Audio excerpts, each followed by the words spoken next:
radio ad. My mom and I, it was a super dope experience. We recorded our own voices for a radio ad, and that radio ad ran all across Philly, right? So I knew when the radio ad was running, it was dope to hear, but what I was not ready for, I wasn't ready for the way my phone was jumping. Like, I didn't have the systems in place, because I'm thinking like, oh, you know, you run an ad, it's gonna work. No, I was not ready for the influx of like systems on receiving people, scheduling tours, online, automation. Like, I wasn't ready for that. We were getting a lot of phone calls and it was great.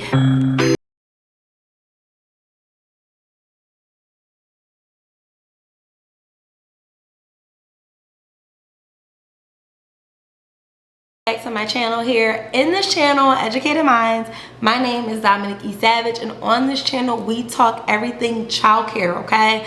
So if you are an aspiring childcare provider, a new childcare provider, or a seasoned childcare provider, this is the channel for you, because I talk everything from startup, business, scaling, finances, all of the things under the sun that you need to know in order to operate a successful childcare business. So if you are looking to get some information, looking just to help your skills, this is definitely going to be the channel for you. Definitely make sure you hit that subscribe button. Definitely check out some of my other videos. But more importantly, let's get into it on this video today, because I'm going to be talking about what are the things that you should be focusing on in quarter 4. Yes, I said it. We're in quarter 4 already. Alright guys, so I'm going to get right into it, okay? So if you are an aspiring childcare provider, a startup provider, maybe you've been open, quarter 4 is super important. Every single quarter is important, but for me, I'm also a childcare provider and I'm also a childcare business coach. I help other people start businesses with courses, coaching calls, all of those resources. But in general, quarter 4 is one of those quarters that is like, it's buckle down season. Like, let me really put my head in it. Quarter 3, you might have been in vacation mode because it was the summertime and it's like, oh, I'm tired of, you know, being a business owner, let me live a little. But quarter 4, get your head back in the game, okay? So some of the things you definitely want to think about as you are in quarter 4, these are things that's in your mind, right? These are things that you're doing as an owner to like be a little ahead of the curve before 2025 get here. All right, so one of the first things you want to do as you're preparing to go into 2025, right? Year in, we're in quarter 4. So some of the things you want to look at is first is going to be your end of the year financial review and budget planning. Okay, it's time to sit down with your accountant or bookkeeper or whoever is the person. If it's you, it's time to sit down and pull some profit and loss statements. Look at your money. Okay, review your income. Review your expenses. Areas where your budget might need some adjustments. Like, I'm definitely over in here. I don't know if I can spend over in there. Okay. Look at some trends from the previous quarters. What was going well during those previous quarters?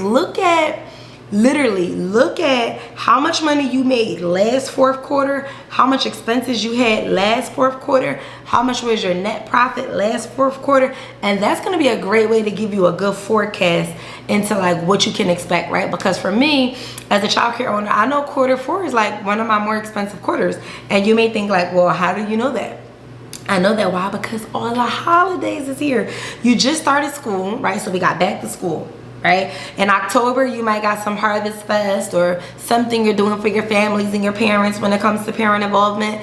Definitely going into the month of November, you got Thanksgiving, so you might have some turkey fests or things like that going on. Definitely here come December, and you might be doing a winter fest or parent teacher conferences or you know, some kind of winter wonderland or Christmas theme or buying children presents. Expensive. I'm gonna say it again. Expensive. Okay, so be prepared for those expenses, because we're not thinking about those expenses. We're only thinking about your basic rent, utilities, payroll, and that's it, right? So think about some of those other expenses in your year in review, and that's why having and stressing to the person that does your books, hey, I need a meeting. Like, I gotta sit down, I gotta look at this, I gotta plan out some things, I gotta see, can I cut costs in my insurance? Can I negotiate some things? Are my needs still the same? What is my licensing? What is my maintenance? Like, really look at what's going to happen from October, November, and December, okay? Because those 3 months, especially in the month of December, we looking at, taxes about to be here going into January. So a lot of accountants and a lot of CPAs will share with you like, hey, you need to do this, this, and this in order to get money off the books or saving taxes and this, and this, right? This is where you see a lot of companies, a lot of nonprofits, a lot of people spending money more at the end of the Christmas holiday. Yeah, they're spending money to be gracious in the space of Christmas, but they're also spending money because it's more of a tax saving thing, right? So if you ever wonder like why people are giving away 1 million cars, you get a car, there's still tax saving strategies. Don't get it twisted. So I say all that to say, you gotta position yourself. You gotta think like that. You gotta look at your money like that. You gotta look at your budget like that. If you was like, Dag, I made the same amount of money last year by gross, and on average, this is how much I paid in taxes, and I'm kind of in my same number. Are there any other tax strategies that I said in my meeting at the beginning of the year? Like this year, I'm definitely gonna do this. This year, I'm definitely gonna do payroll. This year, I'm definitely gonna buy a van for my business. Like, what are some things you're going to do or that you said you were gonna do, and now we're in Q4, it's time to make those moves. Okay. Next thing we're going to talk about is going to be your staff performance and their training evaluations. If you've had staff people that has been with you all year, it's really the time to talk about their performance in their year-end reviews, okay? Yes, I know it's uncomfortable, but this is also a really great way for your team to grow. It's also a really great space or time. I always tell my clients in our Educated Minds community over there, like, sit down and take the time to go in the classroom and do a formal observation.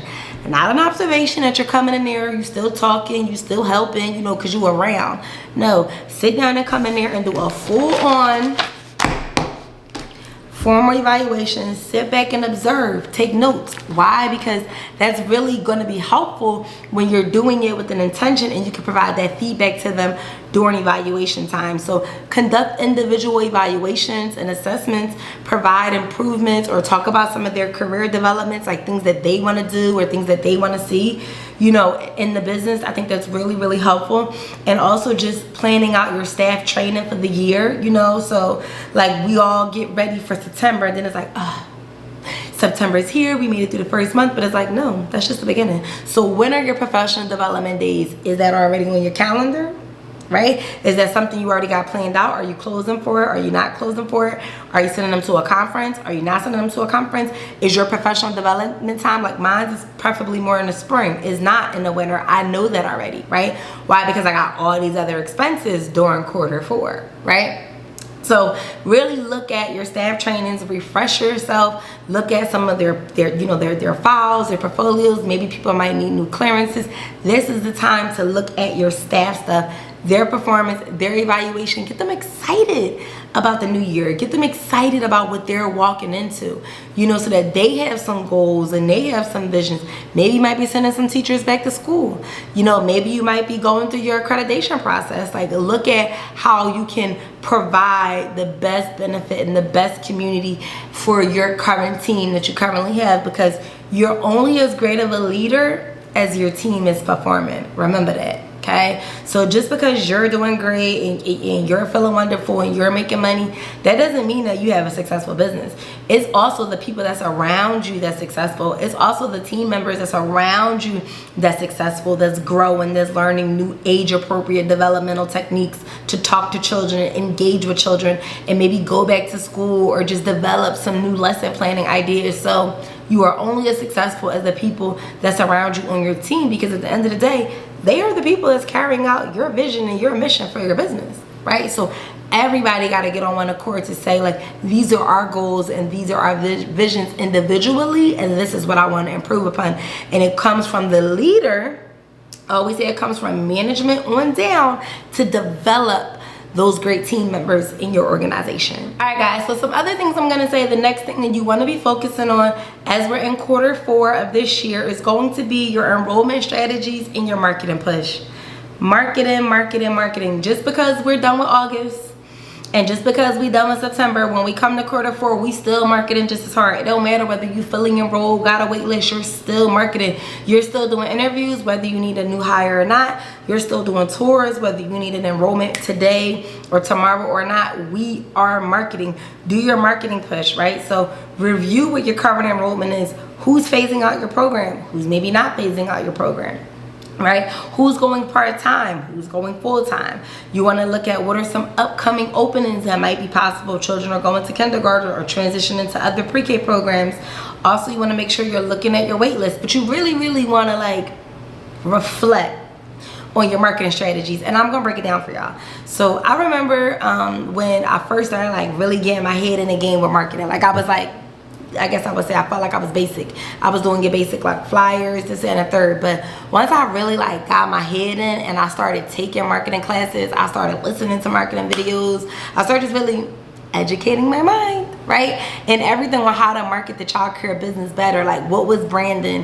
What did online marketing look like that was effective? How do I run ads on social media? How do I enhance my website? Maybe my logo needs a, you know, a reface or a rebrand. You know, how can I maybe get a YouTube channel for my childcare business? You know, how can I make sure my business is on Google? All of the things that we talk about in marketing, I really had to understand how to push that and when it was time to push that. I remember this was like post-COVID. I ran our first radio ad. My mom and I, it was a super dope experience. We recorded our own voices for a radio ad, and that radio ad ran all across Philly. Right, so I knew when the radio ad was running, it was dope to hear, but what I was not ready for, I wasn't ready for the way my phone was jumping. Like I didn't have the systems in place, because I'm thinking like, oh, you know, you run an ad, it's gonna work. No, I was not ready for the influx of like systems on receiving people, scheduling tours, online, automation. Like I wasn't ready for that. We were getting a lot of phone calls and it was great. People would be like, oh, Dom, I heard your voice on the radio. I was feeling good, but at the same time I was overwhelmed with the influx of enrollment. I literally went from like no slots being filled to like in less than 2 weeks my slots being filled.